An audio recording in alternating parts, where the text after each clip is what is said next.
Fala pessoal, tudo bem? Sejam todos bem-vindos mais uma vez, Juan Vidal, e vamos aqui então dando continuidade aos nossos estudos. Em relação à nossa aula de hoje, iremos falar sobre fístula licórica nasal. Então, vamos lá. Em relação a esse nosso estudo, ele será baseado em imagens por tomografia computadorizada pré-contraste, ou seja, tomografia do crânio e da face e pós-contraste, com a administração desse meio de contraste intratecal, é o que nós chamamos de cisternotomografia. Em relação à fístula licórica, antes da gente começar a falar sobre fístula licórica, vamos voltar um pouquinho lá atrás e compreender o significado de fístula. Fístula, por sua vez, ela é caracterizada em relação à sua descrição como a comunicação entre duas estruturas, ou a comunicação entre dois meios, ou a comunicação entre dois órgãos, onde não pode haver essa comunicação. Se houver essa comunicação, nós estamos diante de um quadro patológico. E a fístula licórica nasal ela é descrita na sua contextualidade como a comunicação do espaço subaracnoide com os seios paranasais, ou seja, o líquor que contém no espaço subaracnoide encefálico acaba se insinuando para os seios paranasais. E através dos recessos, quando eu falo para vocês recessos, são comunicação entre duas estruturas distintas, ou seja, a comunicação dos seios paranasais com a cavidade nasal. Esse líquor acaba chegando nos seios paranasais, através desses recessos, dessas comunicações, ele chega na cavidade nasal. Chegando na cavidade nasal, ele é excretado. E essa excreção é o que nós chamamos de rinolicorreia. E essa rinolicorreia, na grande maioria das vezes, ela é unilateral e ela é ativa. E isso implica em uma abertura na dura mater, uma abertura na aracnoide e uma falha óssea, que coloca diretamente em contato o espaço subaracnoide com as vias aéreas superiores, uma porta aberta, ou seja, a comunicação do meio externo para o meio interno, onde predispõe a complicações, principalmente abscesso, até mesmo a complicação da complicação, a meningite. Quando falamos de fístula licórica, nós temos algumas causas muito importantes. Em relação às suas causas, nós dividimos em dois grandes grupos: fístula licórica traumática e não traumática. Quando falamos de não traumática, isso pode ocorrer principalmente através do aumento da pressão interna intracraniana, aumento da pressão licórica, e quando falamos traumáticas, podemos citar acidentais, até mesmo iatrogênicas. Em relação a esse nosso caso de hoje, vamos descrever esse nosso caso através de um paciente jovem, um paciente do sexo feminino, através de uma cirurgia, ela teve uma repercussão para a fístula licórica, ou seja, se trata então de fístula licórica iatrogênica. Em relação à cisternotomografia, onde a gente consegue caracterizar a fístula licórica, se trata de um exame por tomografia computadorizada com a administração do meio de contraste intratecal, e tem uma alta sensibilidade, uma alta especificidade, principalmente na caracterização e no diagnóstico de fístula licórica, e também observar o seu diagnóstico diferencial. Quando falamos no seu diagnóstico diferencial, podemos citar principalmente um fluido lacrimal, até mesmo um bulbo nasal, que em relação às suas características, pode mimetizar, pode se passar por uma fístula licórica, de acordo ao seu teor salgado, a gente pode pensar numa pseudofístula licórica. Em relação ao protocolo da cisternotomografia, é um protocolo um pouco diferente das tomografias atuais. Como eu falei para vocês, a administração do meio de contraste é intratecal e através de algumas manobras fundamentais, a gente consegue fazer com que esse contraste chegue rapidamente nas cisternas basais encefálicas e também no espaço subaracnoide.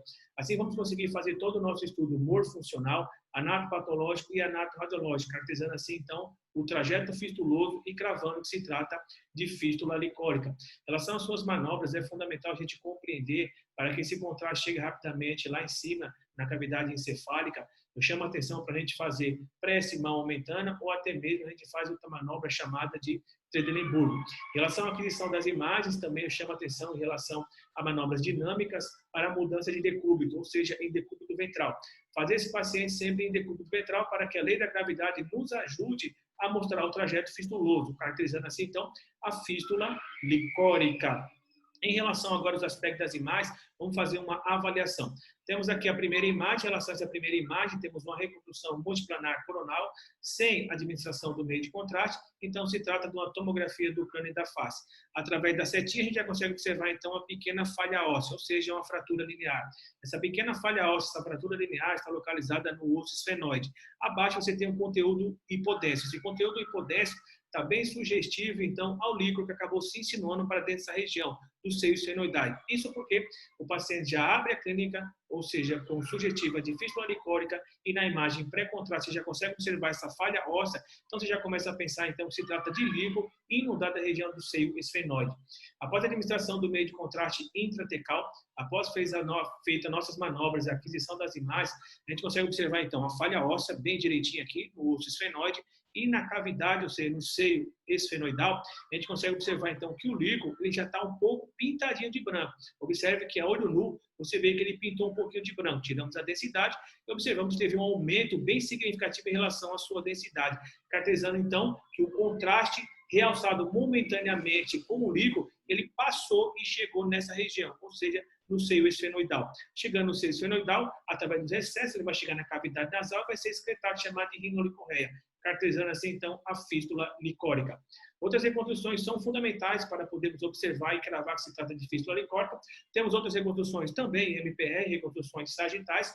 A gente consegue observar, então, nessas reconstruções, então, o líquor inundado momentaneamente pelo meio de contraste, ou seja, pintadinho de branco, essas imagens espontaneamente hiperdensas, pegando aqui a cavidade medular e a cavidade encefálica, observada perfeitamente pintadinhas de branco, a gente consegue observar o seu trajeto e também conseguimos observar que ele se insinua para dentro da região do seio esfenoidal e observar também a falha óssea através dessa setinha. Nesse caso, as reconstruções foram fundamentais para mostrar a falha óssea localizada no osso esfenoide e o líquor passando bem direitinho aqui, ó, opacificado momentaneamente pelo meio de contraste, caracterizando assim, então, um trajeto fistuloso, fechando o que se trata, então, de fístula licórica. Interessante que é um exame bem feito, um exame onde a gente consegue observar perfeitamente aqui, ó, o espaço subaracnoide medular, todo realçado no meio de contraste, e o espaço subaracnoide encefálico também realçado por meio de contraste. Essa divisão do espaço subaracnoide encefálico para o espaço subaracnoide medular, ela é feita por uma linha imaginária, que nós chamamos da linha do forame magro, e também a linha de Meg-Gray. A linha de Meg-Gray é fundamental, principalmente na caracterização de algumas lesões. Tudo tiver acima da linha de Meg-Gray, cavidade encefálica. Tudo tiver abaixo, cavidade medular. Então, é fundamental essa linha para caracterizar alguns tipos de lesões, principalmente o invaginamento basilar, vértebro-basilar, até mesmo lesões de Chiari, Arnold-Chiari. É fundamental sempre observar essa linha, que ela também indica muitas lesões. Então, essa linha é fundamental, esse marco anatômico. Temos aqui outra reconstrução com gelamento um pouco mais aberto, gelamento mais ósseo. A gente consegue observar, então, todo o trajeto em relação ao líquor. Observe bem direitinho o trajeto do líquor, pintado de branco momentaneamente pelo meio de contraste. A gente consegue observar, então, a fístula licórica nasal. Nesse caso aqui, eu quis mostrar para vocês que esse trajeto aqui, observe o trajeto do espaço subaracnoide encefálico, ele passa por cima da célula túrgica, ou seja, ele não entra na célula túrgica. Pode observar que ele não passa para a célula túrgica. Isso porque a célula túrgica ela tem seus guarda-costas aqui. Esse guarda-costas é o que nós chamamos de diafragma da célula. O diafragma da célula, por sua vez, é o que nós chamamos de reflexões ou pregas de dura mater. Ou seja, a dura mater, com seus dois folhetos, nessa região, ela se separa e se transforma nos seios cavernosos. Depois há uma reunião novamente entre essas membranas de dura mater para se transformar numa estrutura mais sólida. Essa estrutura mais sólida que nós chamamos de reflexões ou pregas de dura mater, que se trata, então, do diafragma da célula. Não deixa nada passar para dentro da cavidade aqui da célula túrgica, onde se localiza a glândula pituitária ou glândula hipófise. Quando você tem, por algum distúrbio, um enfraquecimento do diafragma da célula e as estruturas encefálicas acabam se insinuando para dentro dessa célula túrgica e pressionando a hipófise, é o que nós chamamos de síndrome da célula vazia. Então, é fundamental sempre fazer essa avaliação. Outras reconstruções são fundamentais. A gente conseguiu fazer, então, reconstruções ósseas, nesse caso, e observar todo o trajeto fistuloso através da fratura do osso esfenoide. Observe essas reconstruções em 3D. Então, nesse caso, foi um caso bem interessante, onde, através da cisternotomografia, o paciente ele abre a clínica, na grande maioria das vezes, assintomático, ou seja, a única coisa que a gente consegue observar em relação ao histórico, em relação à clínica do paciente, seria a rinolicorreia. Então, é solicitado a cisternotomografia, com alta nitidez e uma alta sensibilidade na caracterização da fístula licórica, através da administração do meio de contraste intratecal, através de algumas manobras, conseguimos fazer todo o estudo do espaço subaracnoide e observar, então, o trajeto fistuloso. Através das reconstruções, conseguimos observar, então, nesse caso aqui, a falha óssea, observar a insinuação do meio de contraste opacificado momentaneamente pelo líquor, chegando nos seios paranasais, mais precisamente no seio esfenoide, através dos recessos, chega na cavidade nasal e é excretado. e as reconstruções foram fundamentais, foram preponderantemente muito importantes na caracterização da fístula licórica, na sua real localização e no seu tamanho. Essas reconstruções a gente consegue observar, então, a fratura, observando o trajeto fistuloso, e outra reconstrução também observando aqui no seu esfenoide, aliás, no osso esfenoide, então, a falha óssea, ou seja, a fratura, caracterizando assim, então, fístula licórica. Então, na aula de hoje seria isso. Muito obrigado. Até a próxima. Tamo junto, é nóis, meus queridos.